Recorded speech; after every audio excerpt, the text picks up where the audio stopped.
Jake Paul and Mike Tyson put on just a marketing show for us. While watching it, I felt disgusted at Jake Paul for putting this together, knowing that Tyson was 58 years old. And you're also talking about two generations here, right? So you got the Jake Paul generation, you have the Mike Tyson generation, Gen X versus, really Gen Z, if you want to throw some millennials in there as well, coming together for one thing. And honestly, outside of major sporting events, like you mentioned, like the Super Bowl and things like that, we really don't get that type of programming for both generations that would come together. Jake Paul was recently suspended from boxing, a fight that had all the makings of a blockbuster spectacle. Jake Paul just easily defeated the iconic heavyweight champion by unanimous decision to earn his 11th professional victory. Even though Tyson showed signs of his former self in a fierce first round, he started to tire as the fight went on. Jake, using his youth and stamina, took advantage of the opportunity to dominate the later rounds and win in the end. The fight, which took place at the legendary AT&T Stadium in Texas, was a historic event that drew an unprecedented crowd and became the highest-grossing combat sports gate in Texas history, with fans swarming to witness the clash of two wildly different eras. Tyson wanted to show that he still had the stamina to enter the ring, but Jake Paul, 31, his junior, proved that age and possibly strategy were on his side. Give the fight the best fight I possibly could, but when someone's just surviving in the ring, basically, it's hard to make it exciting. So I couldn't really get him to engage me or slip shots and, do something super cool or whatever. But I don't care about what people have to say. They're always going to have something to say, and that it is what it is. There was a point where, I was just like, okay, he's not really engaging back. And so I don't know if he's tired or whatever. And I could just tell, his age was showing a little bit. And I just have so much respect for him. And that violence war thing between us, after he slapped me, I wanted to, be aggressive and take him down and knock him out and all that stuff. But that kind of went away as the rounds went on. Jake Paul, a young American who made his professional boxing debut in 2020, has been busy in the ring ever since. He has already established a solid reputation for himself by defeating well-known opponents like Anderson Silva, Woodley Tyrone. The highly anticipated bout at Cowboy Stadium wasn't just a victory for Paul.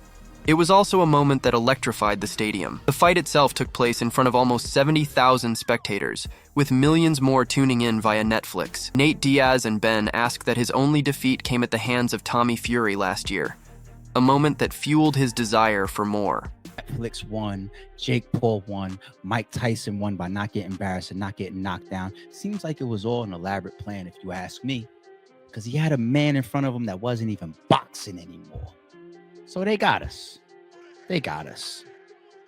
I'm happy not to see Mike Tyson laid the fuck out at 58, but they got us. Netflix marketing, yeah, y'all win. Y'all win. But if y'all think that man wasn't carried during this fight, y'all are tripping. Even though the fight was intense, both fighters displayed a great deal of respect and sportsmanship when the final bell rang to end their 8-round battle. They exchanged hugs and handshakes in front of the large audience watching from around the world. This was a rare moment in boxing where rivalries and egos frequently take center stage, but on this particular occasion, the respect between the two men was obvious, which infuriated people who thought it was all staged. Hey, boo. Boring fight. Boring fight, fighting 60-year-olds and then flexing it. Get a job. Get a job, kid. Well, I don't treat this things that way because the guy took the fight and everything, so I don't. Yeah, to be fair, he was respectful. To be fair, Jake was respectful at the end. However, it was definitely. Listen, it's at this point. I don't know, bro. I almost want to say it's not even on Jake, bro. At this point, it might even be on Mike. Yeah, exactly. Why ruin your legacy and come on when you're 60 if you're not gonna He says he doesn't give a legacy, so he said. Although it was evident that Tyson's prime was long gone, he held his ground during the battle despite years of rust and concerns about his age, demonstrating that his comeback to the ring was for more than simply pride. Even though the renowned boxer continued to be a formidable presence, displaying glimmers of the strength and skill that made him a worldwide celebrity in the 1980s and 1990s. Paul's youth and endurance ultimately gave him the advantage, And despite Tyson's best efforts, the 31-year age difference was just too great to overcome. Atrocious fight last night. That sad fight last night. That fight that should not have happened last night. There is an alleged script leak. This has not been confirmed. Take it with a grain of salt. No one knows if this is real. However, we are going to take a look at it, and we are going to read it, and we are going to see if it's real. All right, now, so this is what it says for round one. The opening bell rings, and Tyson, showing flashes of his old form, immediately stalks forward with his signature bob and weave style. Paul maintains distance, circling the ring cautiously. Tyson lands a few jabs, but Paul's youth shows in his superior mobility. Paul connects with a quick 1-2 combination before retreating. Tyson's timing appears slightly off, his punches a fraction slower than in his prime. I am Optimus Prime, and I do not sanction this boxing match. Round two. Tyson comes alive, cutting off the ring more effectively. He lands a thunderous left hook to Paul's body that draws a collective gasp from the crowd. Paul weathers the storm, using his reach advantage to pepper Tyson with long jabs. The younger fighter's stamina becomes evident as he bounces on his toes while Tyson's breathing grows heavier. As the fight was officially sanctioned by the Texas Department of Licensing and Regulation, it came with strict guidelines to ensure the safety of both fighters. These rules were implemented to give both Paul and Tyson a mandatory recovery period before stepping back into the ring. Because the match between Paul and Tyson was officially sanctioned, it wasn't just a friendly exhibition, it counted on both of their professional boxing records. With that official status came certain regulations, specifically about how much rest each fighter has to take after the bout. The guidelines are pretty straightforward but also rigid for every round fought.